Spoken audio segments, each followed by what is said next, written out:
Chapitre 6. La precauzione inutile. Ma langue coincée entre mes dents, une poche à douille entre les mains, j'étais concentrée sur mon moule que je remplissais délicatement de chocolat.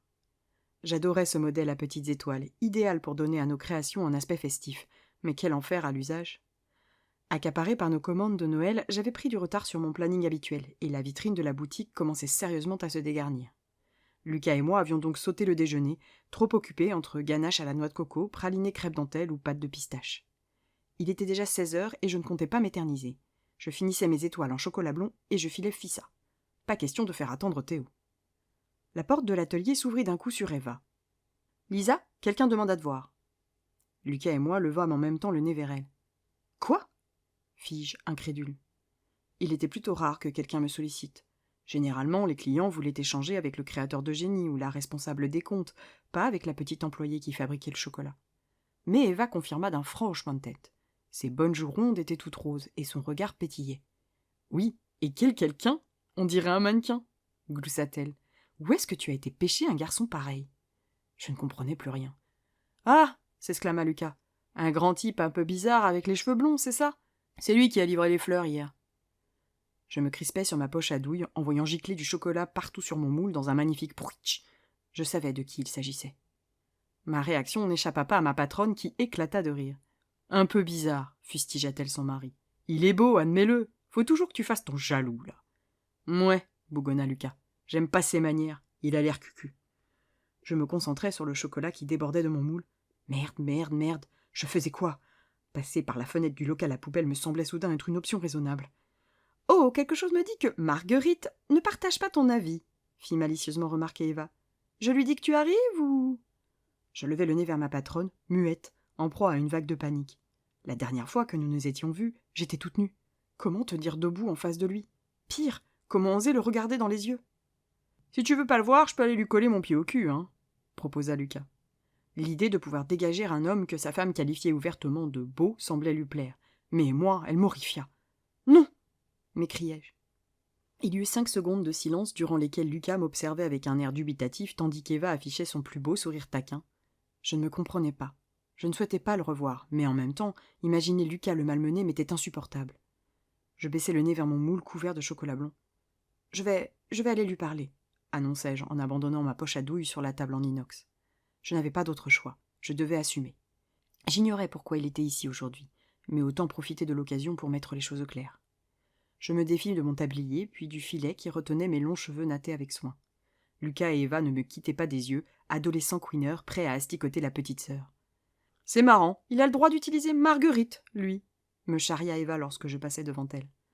Je piquai le phare de ma vie en accélérant le pas pour sortir de l'atelier. La porte à battant venait à peine de claquer que j'entendis chuchoter dans mon dos. Je me dirigeai vers le magasin en prenant mon temps, terrorisé à l'idée de le revoir. Pourquoi mon silence ne lui avait-il pas suffi ? Comment n'avait-il pas compris ? Ou alors, ce n'était pas Arthur qui m'attendait au milieu de la boutique ? Peut-être que je paniquais pour rien et qu'il s'agissait juste d'un autre livreur ? Je secouai la tête pour remettre mes pensées en ordre. Réfléchis, crétine, il a demandé Marguerite. La boule dans la gorge, je passai la porte à hublot qui menait à la boutique. Je m'arrêtai derrière la vitrine à moitié vide.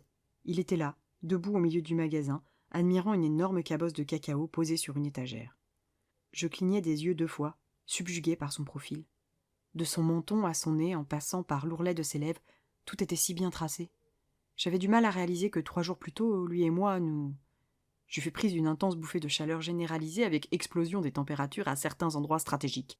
C'est évidemment le moment que choisit Arthur pour s'apercevoir de ma présence. Il se tourna vers moi et le plus adorable des sourires éclaira son visage angélique. « Bonjour, Marguerite », me salua-t-il. Waouh, cette façon de prononcer mon prénom était toujours aussi troublante. Le mot était troublante. « Bonjour », bredouillai-je. Nous restâmes un instant, debout l'un en face de l'autre, à nous observer. Il portait une doudoune noire plus confortable qu'esthétique. Je sortais échevelée d'une folle journée passée dans le chocolat. Le mystérieux roi qui s'exprimait en vers et la petite fleur prête à se laisser séduire avaient disparu pour laisser place à Arthur, fleuriste, et Lisa, artisan chocolatier. C'était un peu comme si nous nous rencontrions vraiment pour la première fois. Il déglutit de façon visible. « Je suis désolé pour l'offense, » commença-t-il d'une voix émue. « J'avais oublié à quel point tes yeux étaient merveilleux. » Je me raidis sous l'effet du compliment que je n'étais pas disposé à entendre, ni le lieu, ni le moment. « Qu'est-ce que tu fais ici ?» demandai-je sans amabilité. Sans nouvelles de ta part concernant les fleurs que j'ai apportées hier, je me suis inquiétée. Je me suis dit qu'on ne te les avait peut-être pas remises, ou pire, que pour une raison accidentelle, tu n'avais pas pu en profiter. Oh fis-je, en réalisant que je m'étais comportée à ses yeux comme la reine des ingrates. Non, non, elles sont magnifiques et c'est... Merci beaucoup. Si je n'ai pas cherché à te contacter, c'est que... je... Mon regard fut attiré par la porte qui séparait la boutique de la réserve et les bouilles d'Eva et Lucas, respectivement le nez et l'oreille collés au hublot. Je plissai les yeux. Quelle gêne. Comment as-tu su où je travaillais interrogeai-je pour changer de sujet. Hélène, me répondit Arthur. Après ton départ dimanche, je me suis trouvée très embarrassée de ne pas pouvoir échanger avec toi. J'ai donc pris l'initiative de contacter notre seule connaissance commune. Rassure-toi, s'empressa-t-il d'ajouter devant ma mine déconfite. Je ne lui ai pas détaillé nos ébats. Je me suis contentée de lui expliquer que j'avais passé un très agréable moment en ta compagnie et que je souhaitais te remercier. Elle m'a gentiment renseigné sur ton lieu de travail et ton numéro de téléphone personnel, mais je préférais attendre d'avoir ton autorisation pour utiliser ce dernier. J'avais bien évidemment viré blanc cachet d'aspirine au mot « ébat ». Je n'osais pas me tourner vers la porte à hublot. « Arthur, écoute, Je m'arrêtai là, mon regard dans le sien.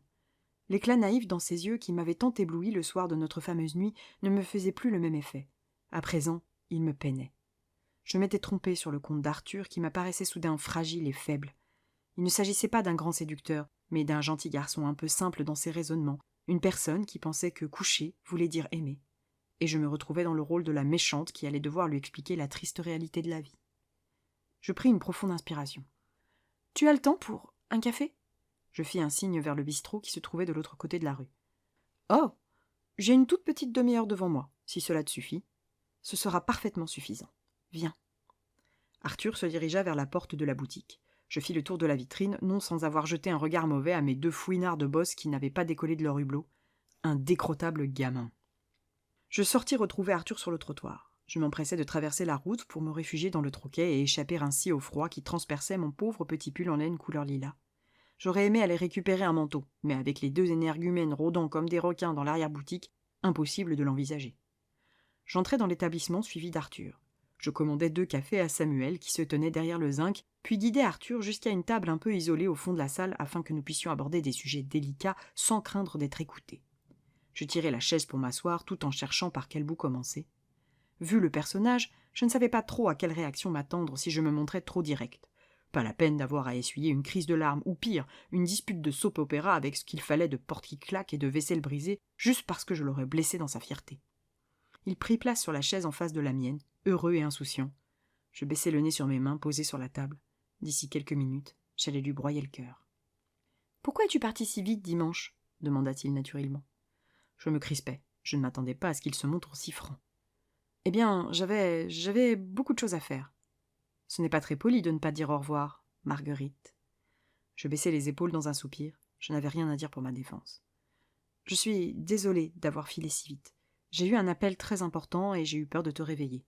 Je suis partie pour pouvoir décrocher, » expliquai-je en toute honnêteté. Il cligna des yeux 3 fois, ne comprenant visiblement pas la justification. « Tu aurais pu me réveiller, voyons.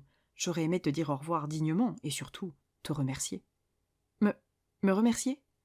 Me remercier pour quoi, au juste ? J'étais terrifiée par la réponse qui ne pouvait être que graveleuse ou obscène. Arthur approuva d'un petit coup de menton.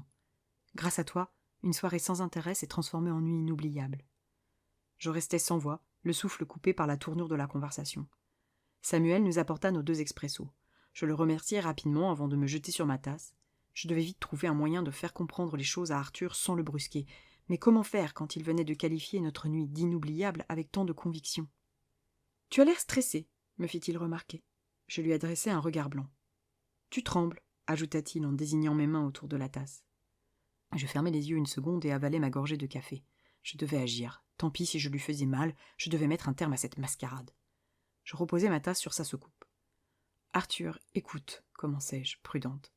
Je ne sais pas trop comment te dire ça autrement, mais... Il me fixait de ses magnifiques yeux pralinés. Ils avaient de petits éclats brillants en bordure de l'iris qui me rappelaient les feuilles d'or que j'utilisais pour décorer mes ganaches au cassis. Les plus beaux yeux du monde. Je baissai le nez sur mon café, la gorge serrée. « Concentre-toi, Marguerite. »« Je suis vraiment flattée, » repris-je. « Vraiment. Mais pour moi, c'était juste un soir comme ça. » Voilà. Il savait. Je jetai un coup d'œil timide dans sa direction. Son silence et sa mine imperturbable ne me disaient rien qui vaille. Tu es un garçon formidable, merveilleux même, et je suis persuadée que tu trouveras très vite quelqu'un d'autre. Crois-moi, tu vaux beaucoup mieux que moi. Je ne suis clairement pas la personne qu'il te faut, enchaînai-je en riant. Je pensais chaque miette. Il lui fallait quelqu'un de fantasque, quelqu'un qui vivait aussi passionnément que lui, et qui porterait un prénom digne d'une grande épopée amoureuse. Tristan, Juliette, Oliver, Roxane. Il ne réagissait pas, ne bougeait pas. Tu comprends ce que je veux dire ? M'enquis-je, inquiète. Je commençais à me demander s'il n'était pas un tout petit peu limité intellectuellement. Il rit doucement en secouant la tête. Je ne suis pas stupide, Marguerite, m'asséna-t-il avec élégance, et je sais parfaitement ce que cela signifie lorsque quelqu'un préfère passer par la fenêtre plutôt que d'avoir à partager le petit déjeuner avec moi. Je m'empourprai, prise d'un violent sentiment de honte. Il attrapa la tasse qui se trouvait devant lui pour se délecter d'une longue gorgée de café. Le silence me parut interminable. Je n'avais pas imaginé que la nuit de samedi puisse avoir des conséquences négatives. J'avais cédé à des envies que je pensais réciproques. Je croyais sincèrement que nous étions d'accord, que nous avions satisfait un besoin commun.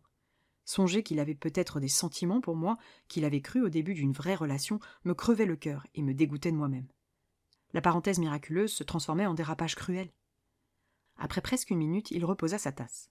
Je remarquai alors que les ongles de son annulaire et de son majeur portaient 2 harmonieuses teintes de rose. « Tu regrettes ?» demanda-t-il, les yeux rivés au peu de café qui restait au fond de sa tasse. Tant de vulnérabilité dans sa voix. J'avais parfaitement conscience que la question était importante pour lui. La nuit où nous avions regardé les étoiles tous les deux, il avait déjà exprimé ses craintes au sujet d'éventuels remords. À ce moment-là, j'avais le pouvoir de me débarrasser de lui définitivement. Un bon « oui, je regrette d'avoir couché avec toi », et le cas Arthur était réglé. Plus jamais il n'oserait se présenter devant moi. Mais impossible de lui mentir.